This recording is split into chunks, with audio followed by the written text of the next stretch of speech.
Happy Thursday, everybody. Thank you all for hopping on and for those of you listening on YouTube, we miss you. You really should consider joining us live. It's a whole other experience.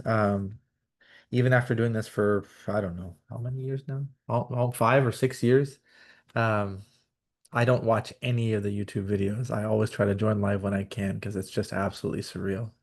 Um, Yeah, today's a treat because I think today for me at least represents the beginning and the present and a full circle moment. So I have the pleasure of co-discussing with my friend and colleague Vijay, who I met many moons ago and continues to influence the landscape in CPS in very overt ways, stuff that you might see if you're joining on YouTube when you have the occasional pleasure of hearing him dissect a case. But I think the way he influences things behind the scenes is unreal. We get to listen to him bi-weekly as he's paired up with Kirtan and presents rapid fires to us internally. But I'm sure he does even more than I realize. But we've now have two of his mentees, direct or indirect, in the academy, and probably more. And so I'm really excited to co-discuss with you, Vijay, and very grateful that the world has brought us together and hope we get to do this many times. Excited for yet another round. I'll hand you the mic to say hello and then we can introduce everybody else. Hello, everyone. So, it is such a joy. It is, you feel it is a true family. The joy that you have when you join the space is, I think, every one of us who are here echo the same thing. Words fail to tell the gratitude and the joy that we embark and we are a part of. So, I'm really grateful for this entire space and super excited for the opportunity, Ravi, to discuss with you. Myself as well, Vijay, for many reasons, including it's always such a treat whenever we have a guest case presenter, let alone when they're presenting their first case. So the cherry on the cake today is that Aaron is joining us for his first ever case presentation. So Mike, to you to tell us a little bit about yourself, if you don't mind. Sure thing. Hi guys, I'm Aaron. I'm a recent intermedical graduate from the Philippines, from St. Luke's. Yeah, so my interests are in internal medicine, and I hope to apply to match next season, not this cycle. Oh, Yeah. that's so cool. What time is it now? It's 9:04. It's like 12 hours difference, so it's like 9 p.m. here I from see. Eastern time. Yeah. Amazing. I'm really curious. How did you come to like internal medicine? What was it about that space that? I feel like it was just I feel like I enjoyed med school, like, learning about all the topics, and I was like, I want to be in a specialty where I feel like I get to use everything I learn, Mm. with like all these different organ systems. So I was like, internal medicine, I feel like Yeah, amazing. I'll never, get rid of all my learning. Yeah. Yeah, same. And how did you come Sleepy Solvers? How did that happen? I actually there's a Facebook group with like Filipino IMGs, and Bettina actually posted on there. So I Oh saw yeah, her post on there, and I was like, that's guess so I'll present. yeah. Oh my gosh, I'm so excited. Yeah. What a really cool story. Thank you for making the time to get to know you just a little bit. I hope it's just the scratching the surface and for being here. We'll jump into your Yeah. case in a moment, but we got to show some love and gratitude to the people who are actually making this happen because the three of us are going to be using our mouths. Other people are going to be typing ferociously. So gratitude to them. The first is one of our newest Academy members, Shreya, who's here, there, and everywhere. Shreya, Mike, to you to tell folks a little bit about yourself. Hi everyone, I'm Shreya Upadhyay. I'm a medical graduate from Nepal and I'll be scribing today and I'm really excited for the case. Very happy to have you here. And as I said, behind the scenes, Thursday is Magnus Day. I could get used to it. Magnus, Mike, to you. Hello everyone, my name is Magnus. I'm from Denmark, and I really enjoy these Thursday sessions a lot. And I'm gonna do the teaching points today. Amazing. Hopefully, we'll have plenty to work with. I suspect that's the case with Iran's first case. So, Mike, too, Iran, we're ready whenever you are. All right. So I'm gonna begin with my first aliquot. So it'll just be the one-liner. So it's a 75-year-old female coming in for a sudden onset of difficulty breathing. Oh my gosh, Vijay, what better chief concern can we have? Take it away, my friend. I think so. Whenever we have dyspnea, I think we have a very good schema in our CP solvers where we have a dyspnea pyramid of thinking of a pulmonary cause, cardiac causes. Apart from that, anemia and secondary causes like acidosis. So, given that this patient is a 75-year-old female, so and the past medical history or what the patient is very relevant here, uh, depending on what are the comorbidities or if something the patient is having. So, understanding the host. The second thing is hyperacute dyspnea has very few differentials for me. So, mainly I would focus on the cardiopulmonary system. So, it could be any bucket in the system. So, we could take it anatomically from there. And associated symptoms, if the patient is having, that could help us in understanding where the center of the disease is.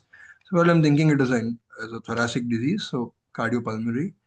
And I think further history, I think, would be crucial in knowing what the issue is.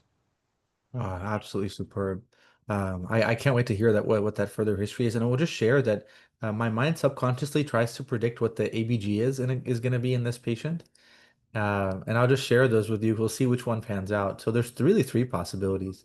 The ABG can show an oxygen problem, which actually we'll know well before the ABG because we'll put a pulse oximeter. And an oxygen problem is is a way to update the problem representation because all of a sudden it wouldn't be 75-year-old with difficulty breathing. It would be 75-year-old with hyperacute hypoxemia, much smaller space.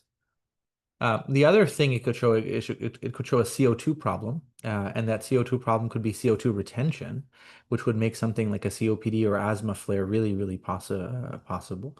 Um, it could also show the opposite CO2 problem that the patient has a respiratory alkalosis, which is a very intriguing differential diagnosis. And the last category could be stone cold normal. And I think it's really fascinating to analyze patients who are dyspneic yet who have normal ventilation and oxygenation. So I don't know where this is going, but I think it goes to show you that what you're really trying to figure out is there a gas exchange issue, hypoxemia and hypercarbia? Is the lung responding to a stimulus elsewhere, respiratory alkalosis? Or is this actually dyspnea without any gas exchange abnormalities? And I think haven't introduced this kind of lens on this case, on shortness of breath, but I'll try to keep it a theme because I'm not going to have much to add to Vijay's intrinsic thoughts. All right, Aaron, Mike, to you. All right, thank you guys for that discussion. So my next aliquot is going to be the further history. So 4 hours prior to her ED visit, she states she was able to go to church. She had lunch with her family. She was able to walk back home from church. I'm not sure how much this distance is, but she was able to climb 2 flights of stairs back up to her home. And she did mention she had mild difficulty of breathing and chest heaviness at that time. And she states this is different from her usual tolerance. She's usually able to tolerate going up these stairs without any symptoms. And at that time, when she got back home, she had no other symptoms. 3 hours prior to her arrival in the ED, she was watching TV. She said she had to urinate, so she got up to use the bathroom. She sat down and she said after she urinated, she got up and she noted sudden onset of difficulty breathing associated with diaphoresis. She had an automatic BP cuff at home and she checked it and noted it to be 220 over 180. So she had her home lercanidipine. She took one of those and she just went to the ED for further evaluation. At that time, she had no chest pain, no jaw or arm pain, no palpitations, headache, dizziness, arm numbness, or any other symptoms, no cough. Yeah, and that's my second aliquot. No, I'm not going to add much here. I'm just going to pass the mic to Vijay. But Aaron, when you're a resident and attending, taking care of patients, you will hopefully remember these words, which is that you can make a lot of inferences about how a presenter is sharing a narrative and how you've chosen to zoom in and describe her experience at church and how you've chosen to vividly describe how the evolution of a shortness of breath occurred and her initial evaluation in the ER is a marker of somebody who's really understands the importance of the details in that story. So kudos to you. It really paints a great picture of what's going on. All right, Vijay, what are you thinking? Yeah, I think we have a very interesting combination of symptoms here. So basically what we are dealing with is hyperacute dyspnea. So this is what I would put it as, because the patient was completely fine 4 hours ago. So one associated symptom that adds some value to it, making it more of a vascular issue here, is the presence of chest heaviness the patient noticed 4 hours prior. One, that was new onset. The second thing was the patient having worsening of dyspnea after passing urination. So I think this saw some exertion. So this makes it vascular for me. So that brings uh, that into the picture very high. So if it is vascular, there either it is in the coronary, it is the coronary vessels or on the pulmonary vessel.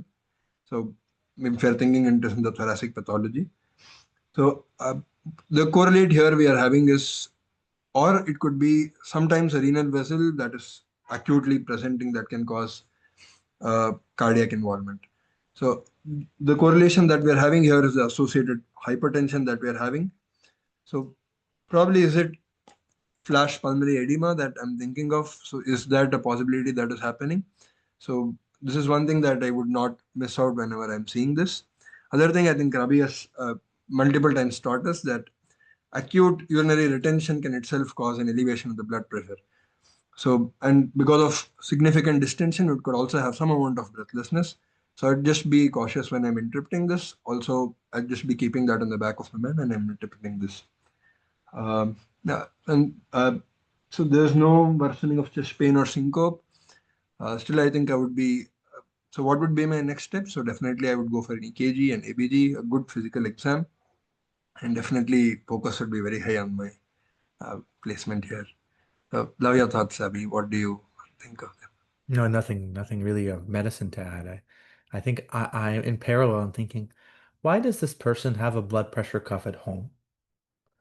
I, why was this person's instinct when she was feeling poorly to measure her blood pressure? And I think those are very, very intriguing questions. And I think we spend a lot of time in this space, right, discussing the medicine aspect of things. But I will tell you that things that I enjoy the most in real life are to understand the human being. Because what are we really getting here? We're not getting a medical story. We're getting insight into how this human being interacts with their body.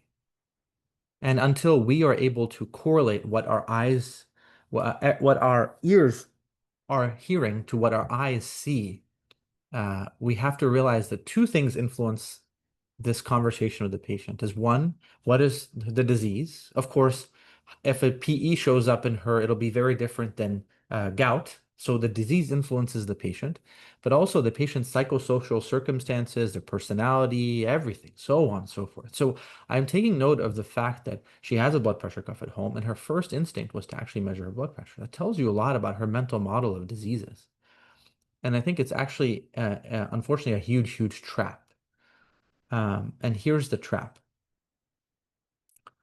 I had a patient who had sudden onset shortness of breath about 4 or 5 years ago. And she naturally, similar to this patient, has been conditioned by medicine to really worry about blood pressure because blood pressure is really, really a problem. So she measured her blood pressure and it was very high. She came in and told me the story, and I, as a junior attending, panicked and worried about flash pulmonary edema. I gave her Lasix and nitroglycerin, only for her to become severely hypotensive because she had a pulmonary embolism. So let me dissect that story for you to help us analyze this story. Vijay already told us that he suspects this is acute hypertension, that it would be hard to imagine that a patient has a chronic blood pressure elevation to 220 over 180. It's also hard to imagine that somebody can go from a normal blood pressure to that blood pressure without having even more serious consequences. So I think just based on the number alone, you can confidently diagnose this blood pressure as acute on chronic. Now, we spend a lot of time talking about what the differential diagnosis of chronic hypertension. And we classify 95% of patients with chronic hypertension as having primary idiopathic hypertension of unclear etiology, an age-related phenomenon influenced by many things, including genetics, etc. And then a small fraction, about 5%, have pathologies in the adrenal glands and the kidneys and other forms of endocrinopathy. But I implore all of you to be just as thoughtful about what causes acute hypertension. And don't think too hard, because it's actually only two things. There's only two molecules that are able to raise your blood pressure acutely. The first is epinephrine, or catecholamines, and the second is aldosterone.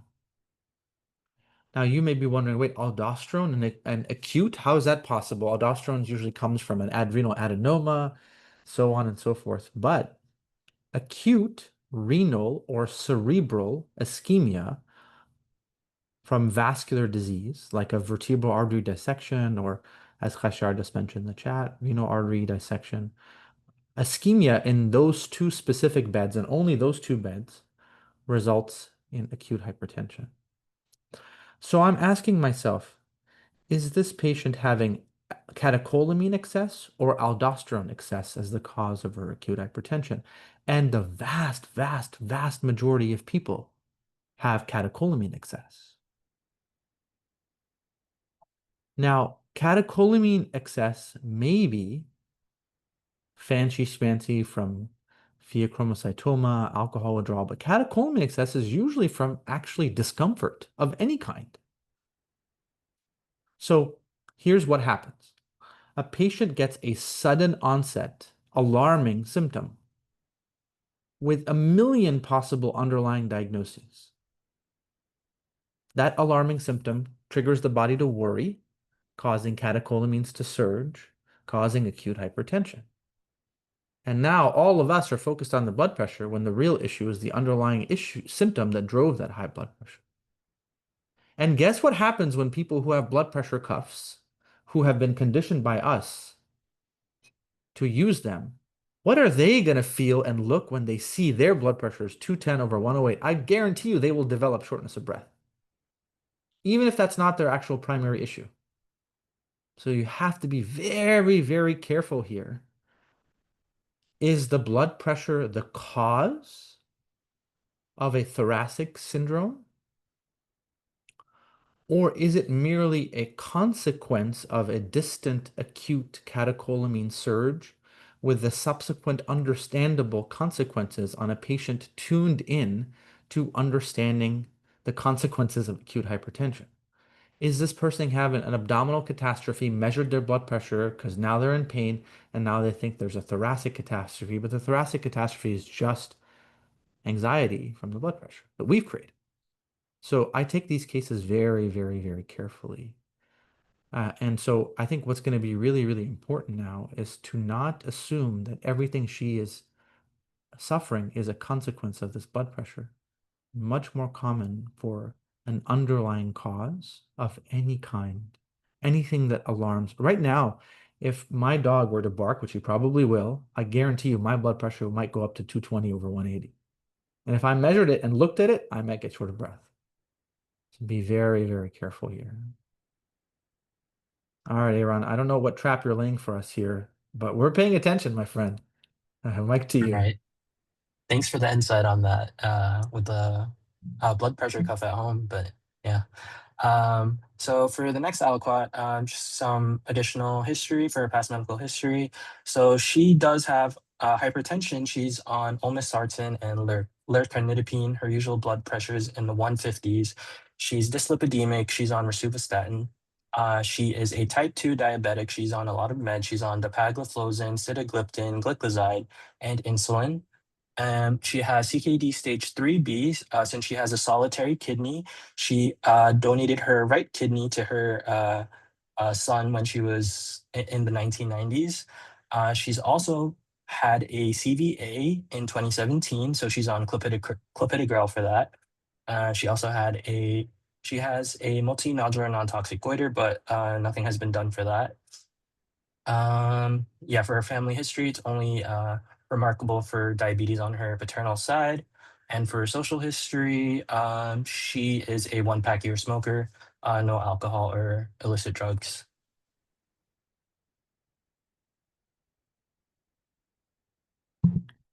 Fascinating. Thank you so much, Aaron. Vijay, how did this data help you?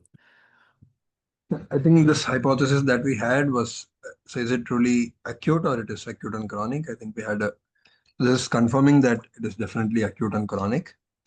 So the next question I'm thinking is whether it is compliance to drugs, or what is it that happened acutely that has brought the patient.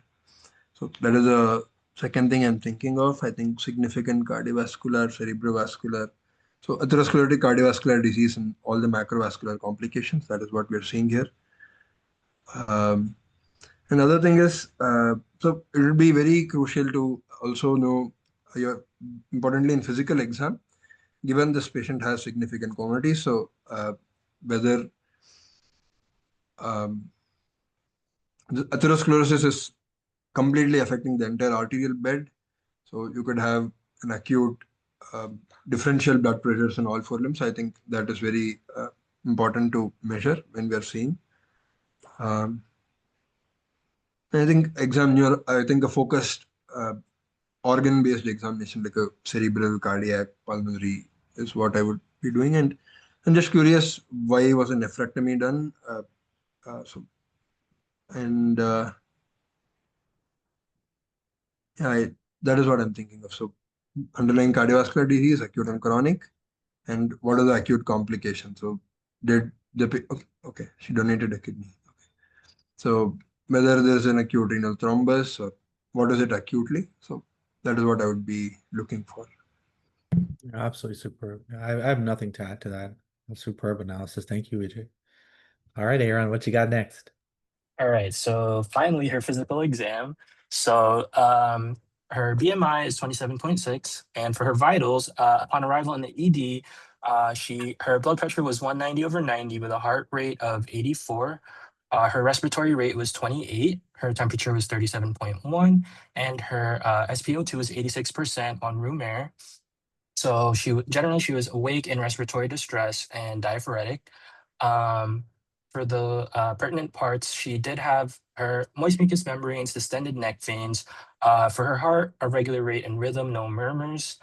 For her pulmonary exam, she had crackles at the bases bilaterally with some expiratory wheezing. Her abdomen was non-tender, soft. She had no bipedal edema, and she had warm extremities, and her neural exam was otherwise normal. Amazing. Oh, what the ears and the eyes have now combined forces, and I think we can make a lot of progress here. I'm so glad we have a pulmonary critical care doctor with literally pulmonary and critical care. So Mike to you, my friend. I think so. The first hypothesis that we had of is it an oxygen problem, carbon dioxide problem, or an alkalosis? I think we definitely have this significant amount of true hypoxemia, which is evidenced by two other things. One is diffuse crackles as well as the elevated neck veins. So definitely we have a left heart disease as well as a right heart disease. So it is a combined disease that we are looking at. So there's a backflow into the lung as well as backflow into the systemic circulation. So this is making it more entering the cardiac space, given this picture here. And wheeze is, I think, very interesting thing that we have. I think multiple equations we have discussed in the academy as well. What acute wheeze is, either it is intraluminal obstruction, or you can have an airway edema like a pulmonary edema, or a foreign body, or you can have an airway disease. So this makes it here.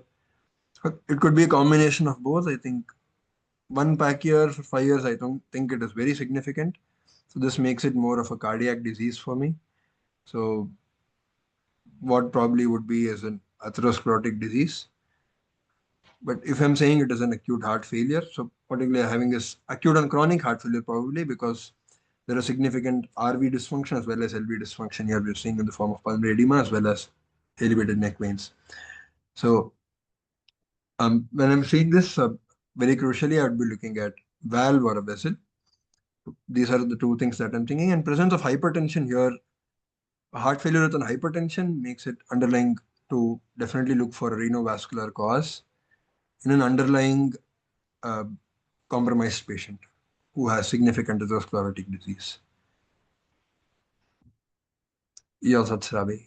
Anything? Absolutely superb. Yeah, I think the thing that you ended with is so powerful because you ask yourself when somebody develops hyperacute heart failure, which I think the crack was hypoxemia JVP, what happens to their blood pressure? And I think you taught us very powerfully that you expect somebody's blood pressure to be lowered um, by the development of heart failure, but here we have the exact opposite. And I think it helps you implicate the blood pressure as the cause for the decompensation of heart failure.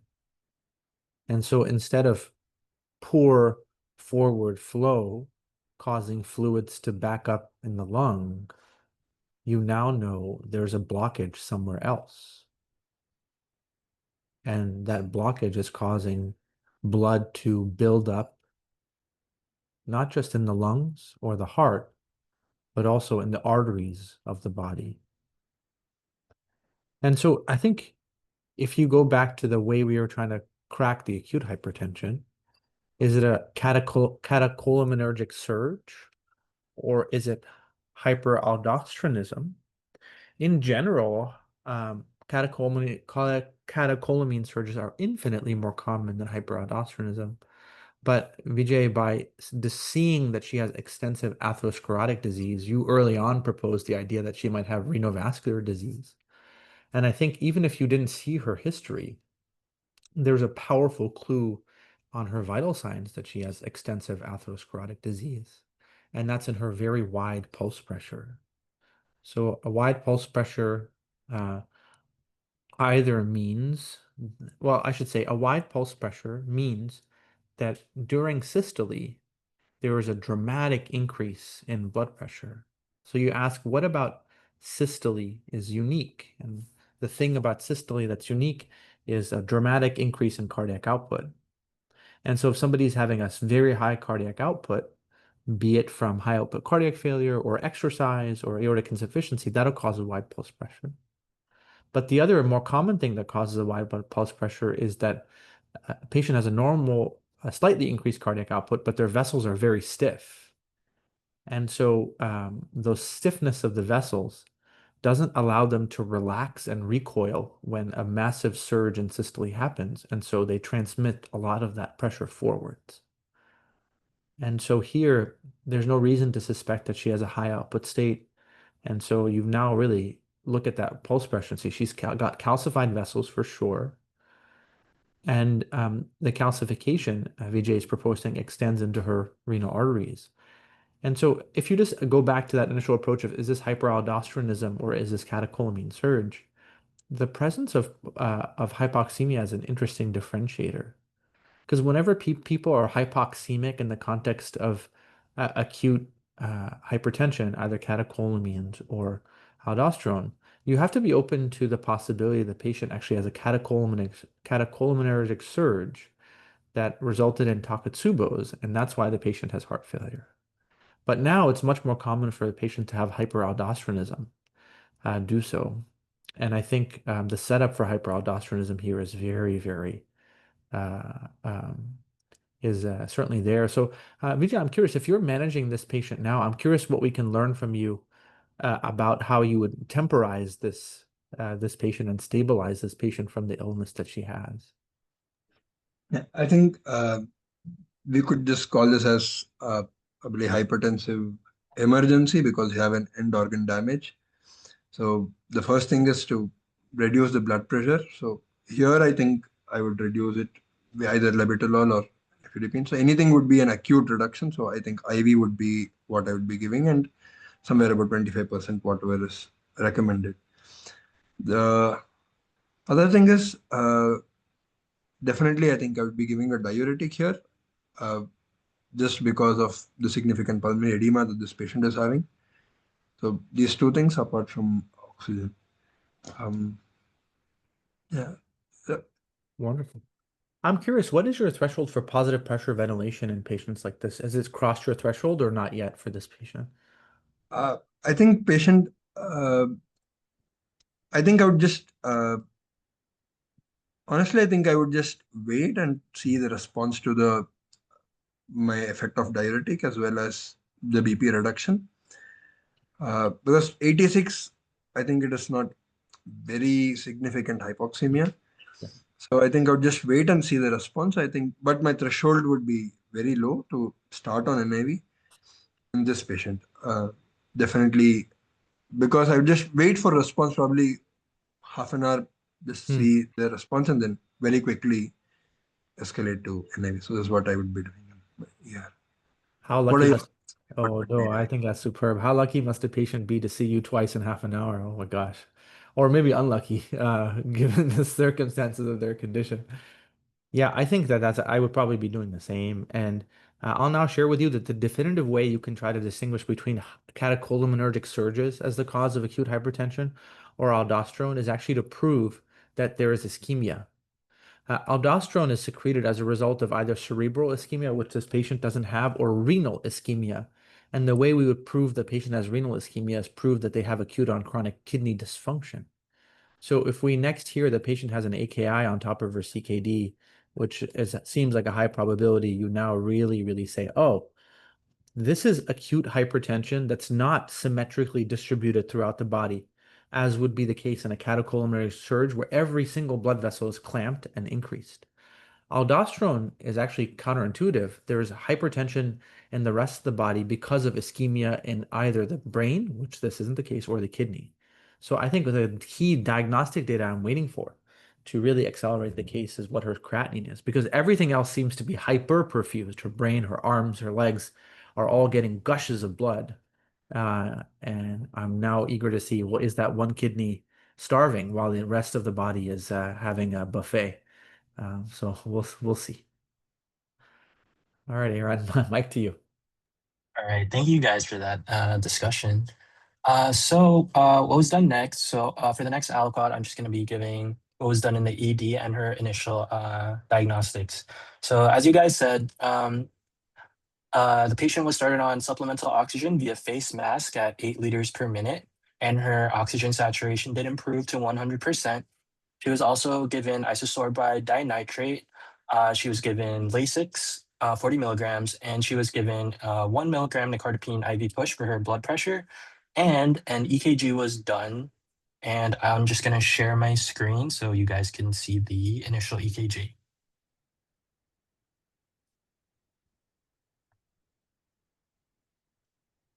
Can you guys see my screen?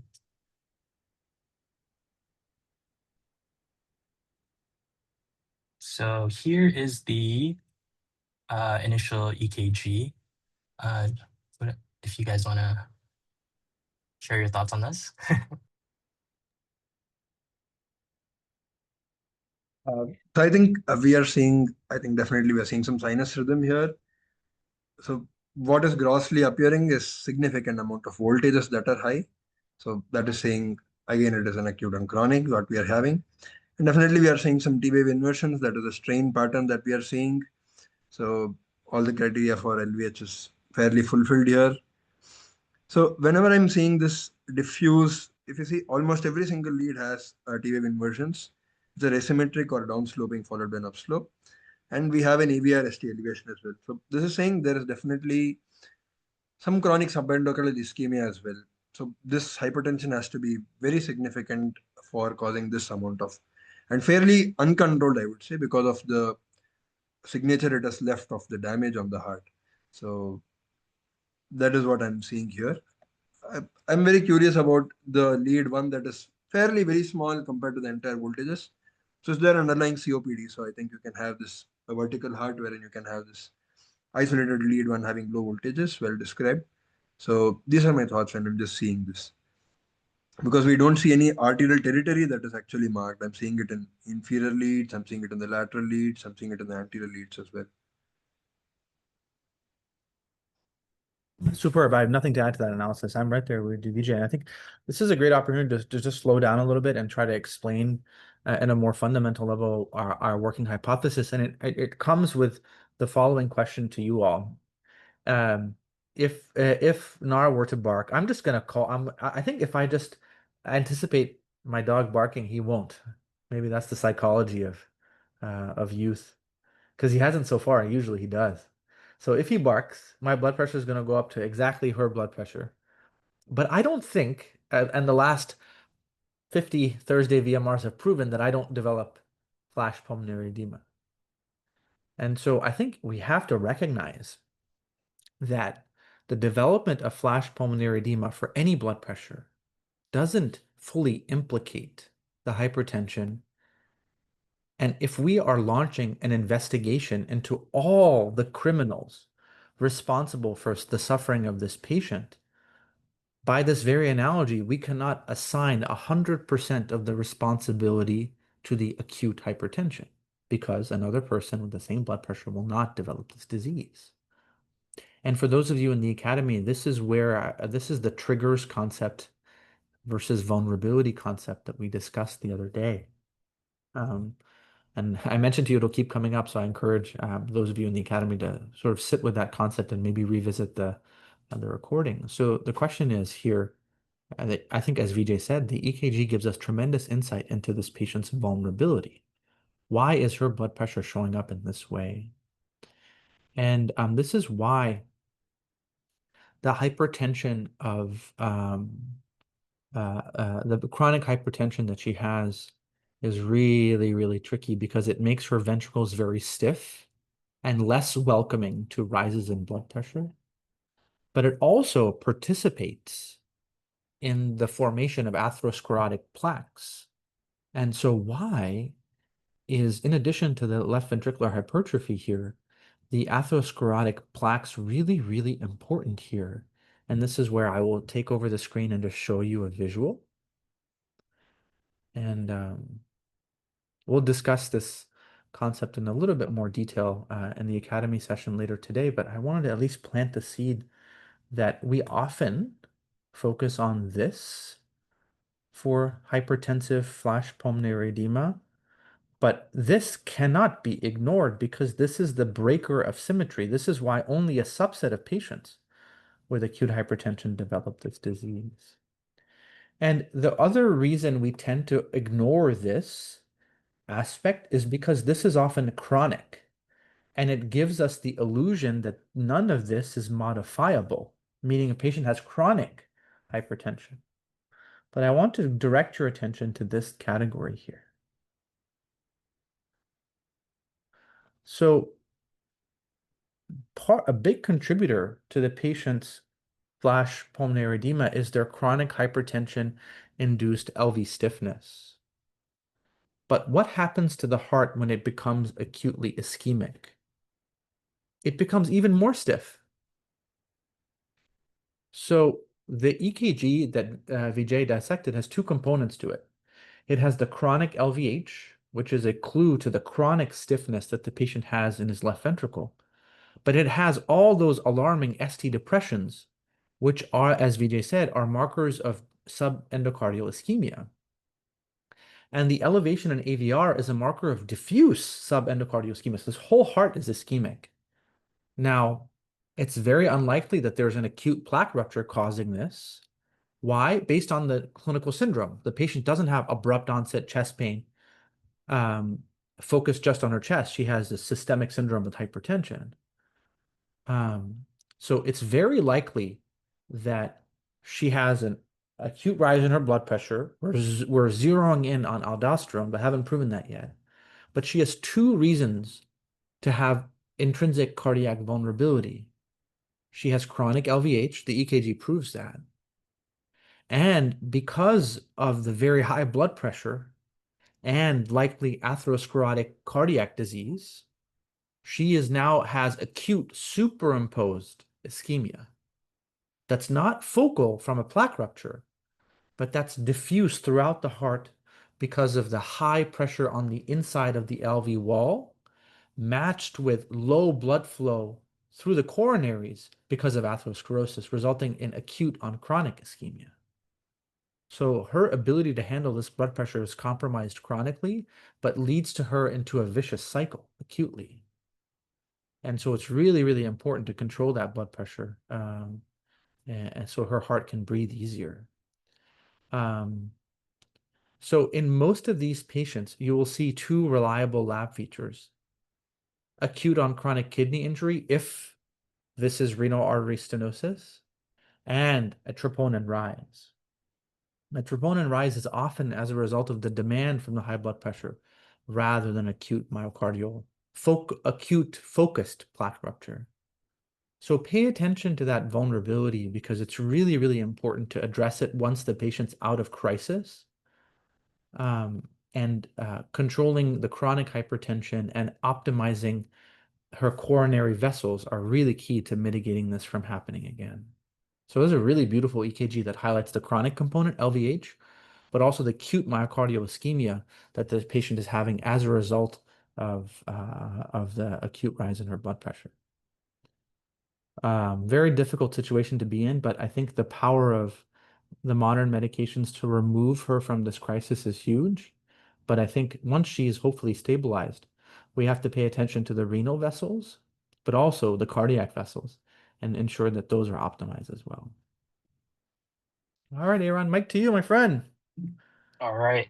So, actually, during her, after that first EKG was done, they did see that ST elevation in AVR and immediately called a code STEMI. Cardio did see the patient, so they just said, have another EKG done. So another EKG was done 2 minutes later. I'm just going to share my screen again. Right. So this was the second EKG. It's just, yeah.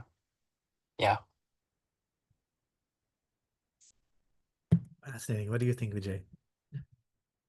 Can you just show the previous EKG as well? Just to be sure I'm not missing anything obvious.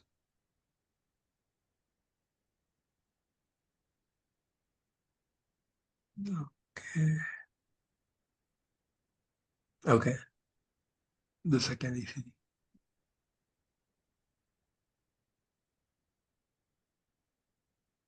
Okay. Fairly, I'm not seeing very significant changes. It is almost looking the same.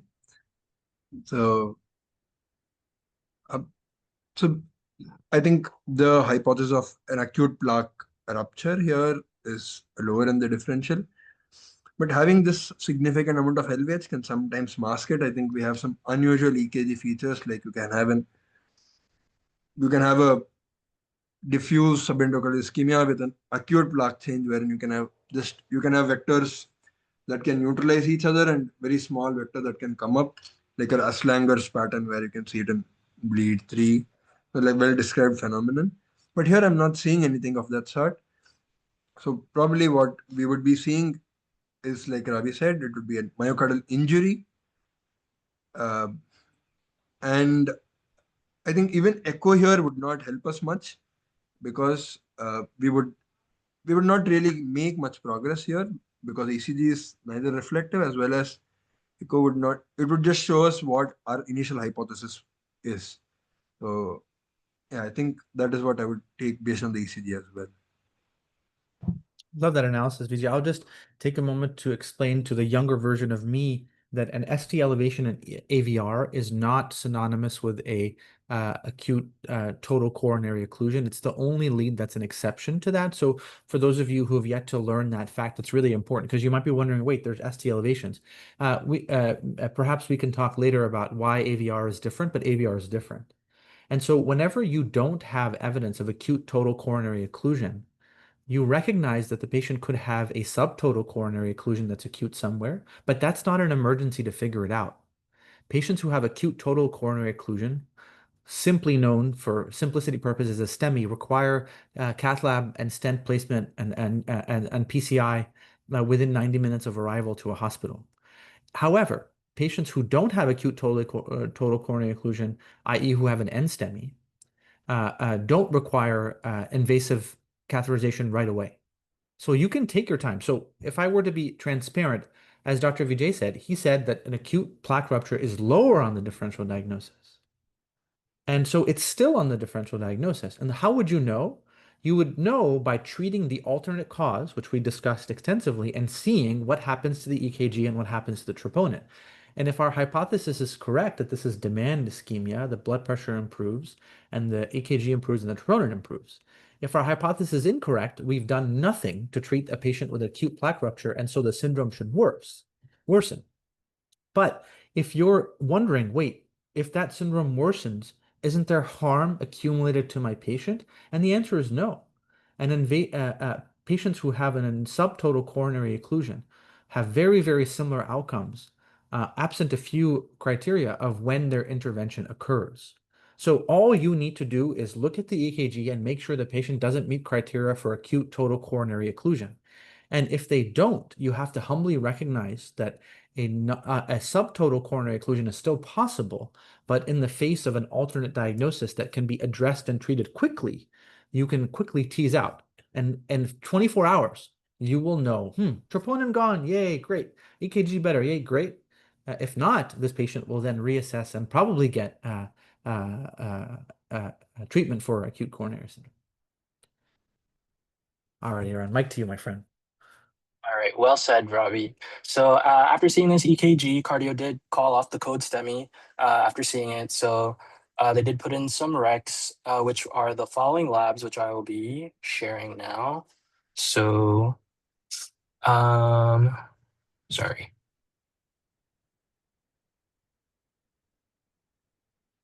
So her ABG, the pH was 7.32, the PCO2 was 41, and the bicarb was 21.1 with a PO2 of 117. Her troponins, her first troponin was 24.5. I think the cutoff value at our institution is 25. So she didn't meet the first, the cutoff for that. She had a NT pro BNP of 1,349. She had a capillary blood glucose of 427. For her basic labs, for her CBC, she had hemoglobin of 15.2, hematocrit of 43.4, with WBCs of 13,600, platelets of 314, MCV of 85. Her urinalysis showed glucose of over 1,000, but otherwise normal. Her creatinine was 1.30 with a baseline of 1.2, but not sure when that baseline was. Her BUN was 25. Her sodium was 138. Her potassium was 3.8. Chloride was 102. Ionized calcium was 1.12. Magnesium was 2.1. For her, she had a PT of 11.1 with an INR of 0.9 and a PTT of 29.1. She also had, since her glucose was high, they got further labs for that. So her HbA1c was 13.6. Yeah, and she also had serum ketones done, which were negative, and a serum osmolarity of 311. And I'll stop from there. Please go ahead, Vijay. I'm just looking at the labs just to see if it's not missing anything. No, so fairly we're having a metabolic acidosis. I'm not sure the anion gap. I'm just trying to mentally calculate it. So the ketones are negative. So I'm just thinking, is there no other ischemia like a lactate if we get something? So 30 bicarb. 21. I think the anion gap is normal. So basically, we're having a metabolic acidosis with an uncontrolled diabetes. So here, this patient is again increases the concept of vulnerability here because the sugars are uncontrolled.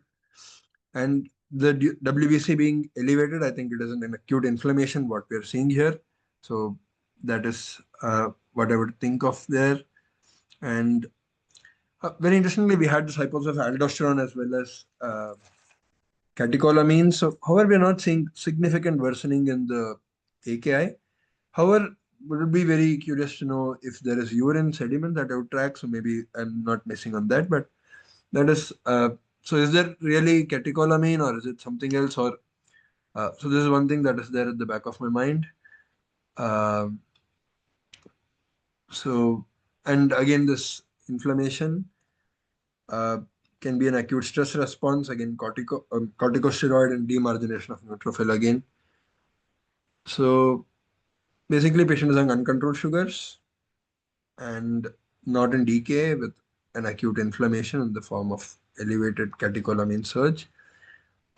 Still, I'm not really able to. I'm just trying to make a sense of what is the trigger in a vulnerable patient. So I think this patient is definitely vulnerable. And what is the trigger here for this patient? Probably here we have one evidence of uncontrolled sugars here. So probably I'm thinking that there is a worsening of atherosclerosis here that I would be concerned here. What are your thoughts, Ravi? I think they're absolutely superb. I'll summarize my thoughts to say that if you're just looking for lightning but are impatient, you won't hear the thunder that follows a few seconds later. And so remember that this patient just developed the syndrome seconds ago.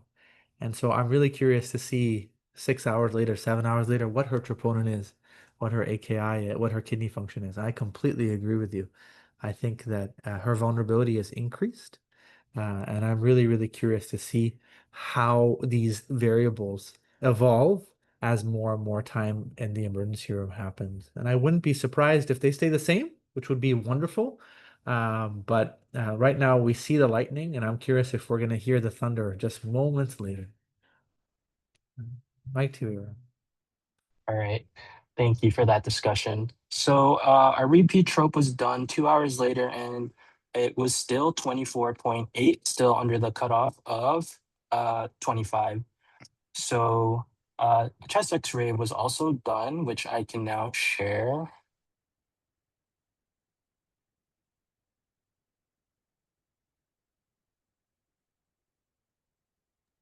Can you guys see my screen here?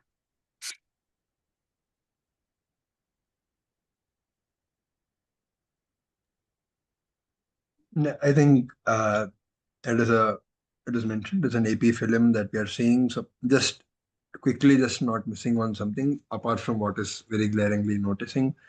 So the bony case is normal. So, and the mediastinum appears all right. I'm not saying, I'm just what I would be when I look at it, I look at hidden areas where you look at your retrocardiac areas, your apical areas, just to not miss out on something that we can have because we have dyspnea that is there here. So we are seeing, I would say nodular opacities, probably reticulonodular, some amount of B lines that we are seeing in the left lower zones, as well as reticulonodular, probably nodular more than reticular in the lower right lower lung fields. So yeah, so this is what is there. So probably early pulmonary edema is what it would be. I think I would read it as acute early pulmonary edema. So I'm not seeing any lines. I'm not seeing redistribution.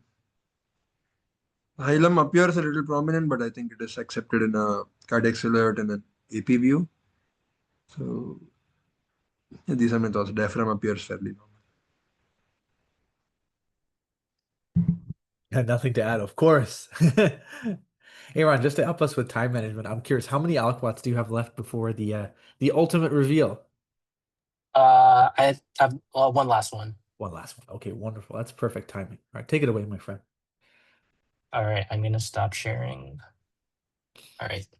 So yeah, so after that, the x-ray was read as pulmonary edema / congestion, cannot rule out concomitant pneumonia. So yeah, so eventually the patient was admitted to a progressive care unit. Her blood pressure was rechecked and still noted to be 180 systolic, so she was started on a nicardipine drip.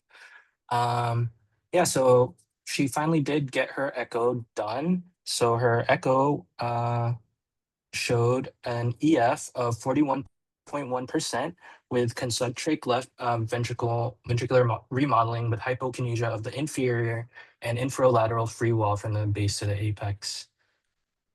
Normal right ventricle, and she did have mild regurgitation from the valves. But otherwise, that is her 2D echo. I think this is something very interesting that we are seeing here. our previous hypothesis of vulnerable patient, chronic disease, acute and chronic, all of this is fitting in. Only thing I'm saying is a hypokinesia that is that in a coronary territory of inferior introlateral walls. However, so this is one thing that is there. So I think here, and we don't have significant elevation of the troponin. So whenever we call it a STEMI or myocardial MI, so we have an evidence, we should prove an evidence of ischemia as well as a myocardial injury. So injury is coming in the form of troponin, and we have symptoms concerning for ischemia. So here we do have symptoms, but we don't have significant elevation. So what can mimic an MI but not an MI? So one is definitely what would be an acute stress like catecholamine here would be another hypothesis that we have. So Takotsubo would be very high in the differential. We have a low EF as well. So how we prove Takotsubo is by proving that there's no coronary artery abnormality. Although we see ischemia, we show that the coronaries are normal. And so this is one way that we say it is Takotsubo. But I'm curious, okay, so this is what are my thoughts. I think we have evidence in the form of end-organ injury of elevation pro-BNP as well.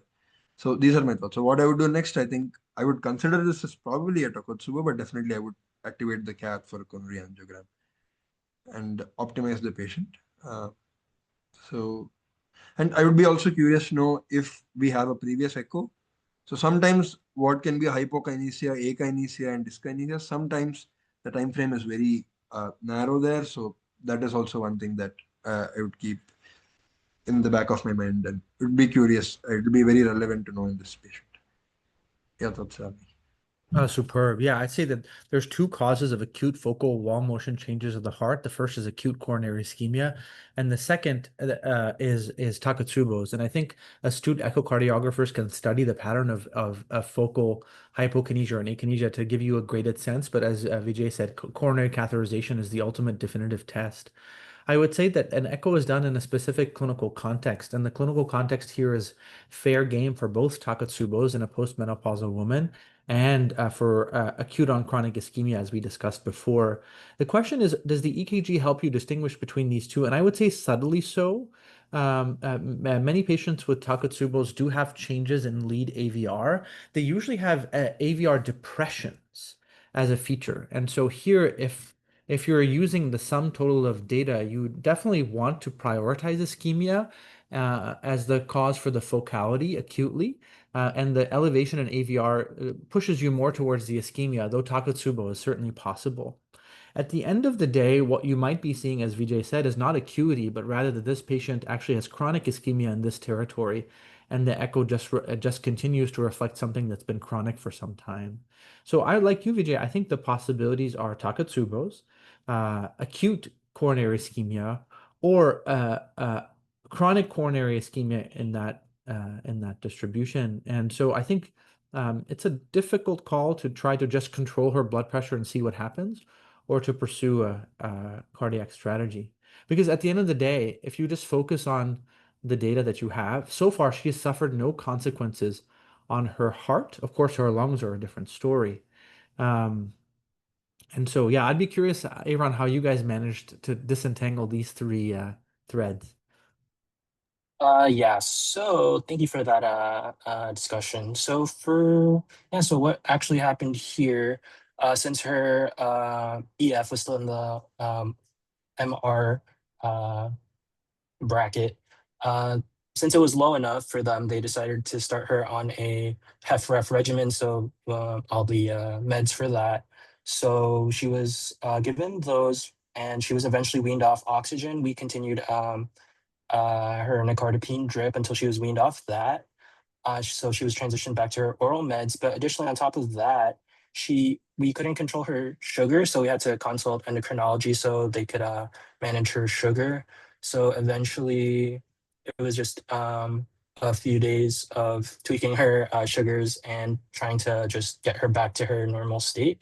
And the patient did admit she did have compliance issues with her medications, with her BP meds and her diabetes meds, since she had trouble getting her medications secondary to monetary issues. So she wasn't compliant with them. She would I think, take them, I believe, once or twice a week, whatever she could afford. So there's that component to that. And we were guessing that ultimately what caused her this acute event was her urination, which in combination with all her risk factors for, as you guys mentioned, all these risk factors, her solitary kidney, everything, it just all added up to this, that she had to be admitted, where we found her deranged sugars and blood pressure due to her non-compliance. Yeah, and then on her fourth hospital day, she had a recurrence of similar chest pain after using the bathroom again. So stat EKG was done and a trope was done. Her EKG, I don't think I have an image of it, but it was basically same. It was the same as her previous, which they formally read as ischemia versus strain pattern with LVH. She was, yeah, and her trope was still 24 point something. It was still below the cutoff. So they signed out on that as a just her chronic angina. So yeah, and she, yeah, that was that. And yeah, her final sign out for this was actually just flash pulmonary edema secondary to her hypertensive emergency, which was with the underlying heart failure with mildly reduced ejection fraction. So they didn't commit on the Takatsubos, though. Yeah. I absolutely love this case, Aaron. This is our daily reality, a lot of bread and butter stuff. And I think you're proving to people and hopefully encouraging more and more people to present cases like this because, yeah, it's a rare journey to try to crack a case of histiocytosis presenting with foot pain and mediastinal mass. But you're rarely going to get to practice that in real life. This is what you're going to get to do all the time. So both are very, very valuable, but VMR is grossly skewed towards non-common conditions. So I really appreciate you correcting the scales ever so slightly today. So thank you. This was a really rich case. Vijay, what are your reflections? I think when we see these patients in the emergencies, so we rarely pause to reflect on all of these dimensions of how these patients present and understanding what the patient is and the humanity behind the patient, humanism behind the patient. I think that was one thing that I would really take away from this would be that. And the concept of trigger versus vulnerability, I think that is it played out so well in this case. I think that was beautiful. And the analogy of catecholamine and aldosterone causing an acute hypertension. So I think there is so many ways I think we can draw Venn diagrams for each of this. So I think I would be sitting and slowly chew the whole beautiful concepts that we had. And thank you, Aaron, for presenting it in a way that it caused significant amount of reflections and discussion. Thank you so much for the case. And it is always so much joy learning and discussing along with you, Ravi. Oh, the Thank you. pleasure is all mine, my friend. And I love that you emphasize the trigger versus vulnerability concept because you could just easily say to this patient, oh, your urination is the problem. Because every time you urinate, you seem to land in the ICU. And so let's work on trying to make sure that you urinate with more comfort. And that's normally what we do in a lot of situations. Oh, you got immobility-induced pulmonary embolism. Let's make sure you're never immobile again. Well, wait, hold on. Most people who are immobile don't get a pulmonary embolism. Why? And so here, the trigger that she has is a microscopic contribution to her disease. The main locus of disease in her is her heart. And how if she sneezes wrong, her LVH and her coronary ischemia do not tolerate the increase in afterload from that. So this is an extremely vulnerable person, and I love how Aaron shed light onto why she's vulnerable. She's vulnerable because she has a very common disease that her circumstances have mitigated her ability to manage it, I think. So let's not focus on the trigger here. The main issue is the vulnerability. And even though this patient has sudden onset disease, the sudden onset is a microscopically small trigger superimposed on a deep, deep vulnerability.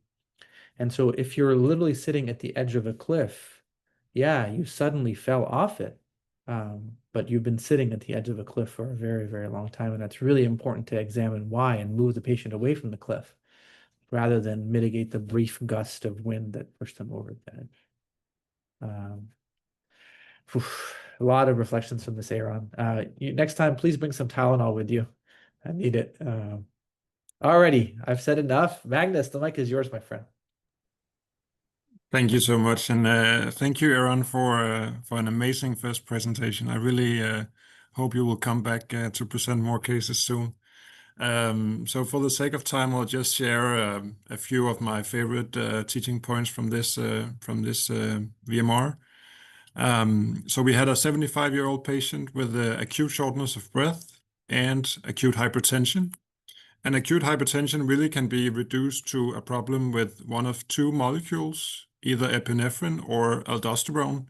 And most commonly, it's going to be due to a catecholamine surge, which can, in reality, be due to a lot of different diseases. So acute pain or discomfort from any disease can lead to an acute catecholamine surge and hypertension. And then, as Rabih also mentioned, I think in this patient we obtained an EKG which showed LVH and also ST elevations. So I think really here the key is to figure out what's chronic and what's acute.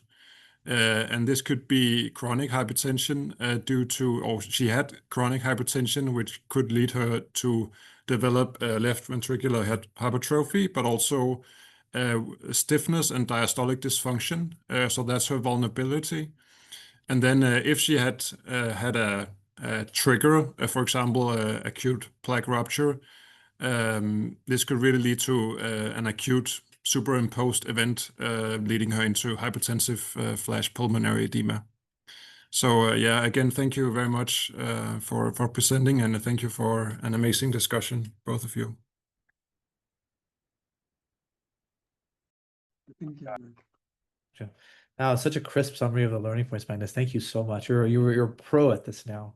Big shout out to Shreya for excellent scribing. And if this VMR wasn't a treat with the amazing case by Aaron and discussion by Vijay, I will tell you that the cherry on top for me is we made it the whole hour with no barking. So this is the first time I've had a Thursday VMR without a blood pressure of 220 over 108. So very grateful for that too. See you guys later.